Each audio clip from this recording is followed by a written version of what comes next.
તો સુરતના આરએફઓ સોનલ સોલંકીનું સારવાર દરમિયાન મોત થયું છે। 1.5 મહિનાથી પણ વધુ સમયથી સારવાર ચાલી અને હવે જિંદગીનો જંગ હારી ગયા છે। અમદાવાદની સિવિલ હોસ્પિટલમાં આરએફઓએ અંતિમ શ્વાસ લીધા। જોખા ગામ પાસે સોનલ સોલંકી પર ફાયરિંગ કરાયું હતું। સોનલના પતિ નિકુંજ ગોસ્વામીએ પોતાના મિત્ર સાથે મળીને ફાયરિંગ કરાવ્યું હતું। પતિ પત્ની વચ્ચે ચાલતા ખટરાગને કારણે પતિએ આખો પ્લાન ઘડ્યો હતો।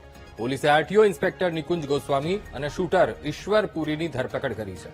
આરએફઓના મોતથી હુમલાના આ કેસ હત્યામાં હવે પરિણમ્યો છે।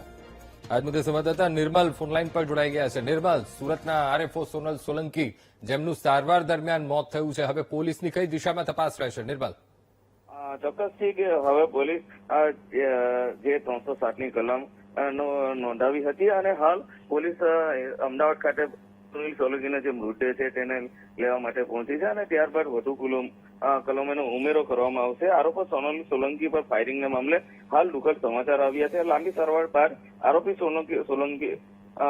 આરોપી સોનલ સોલંકીનું અમદાવાદ સિવિલ હોસ્પિટલ ખાતે આજરોજ અવસાન થયું છે। 6 નવેમ્બરના રોજ સોનલ સોલંકી પર ફાયરિંગની ઘટના બની હતી અને ફાયરિંગનો આરોપ તેનો જ પતિ આરટીઓ ઇન્સ્પેક્ટર નિકુંજ ગોસ્વામી પર લાગ્યો હતો અને આ ઘટનામાં ફાયરિંગ કરનાર પતિ સહિત જે હત્યાને સોપારી આપી હતી ઈશ્વરપુરી ગોસ્વામી કે જે હાલ જેલમાં બંધ છે। ફાયરિંગ બાદ સોનલ સોલંકીને ગંભીર હાલતમાં સારવાર માટે ખસેડવામાં આવ્યા હતા અને છેલ્લા 48 દિવસથી સુરતની હોસ્પિટલમાં તેમને સારવાર ચાલી હતી। ત્યારબાદ વધુ સારવાર માટે અમદાવાદ ખસેડવામાં આવ્યા હતા, જ્યાં આજ રોજ સવારે તેમણે અંતિમ શ્વાસ લીધા હતા। આ ઘટનાથી વહીવટીતંત્ર અને સમગ્ર રાજ્યમાં શોકની લાગણી પ્રવર્તી ગઈ છે। પણ હાલ જે પોલીસ છે, પોલીસ જે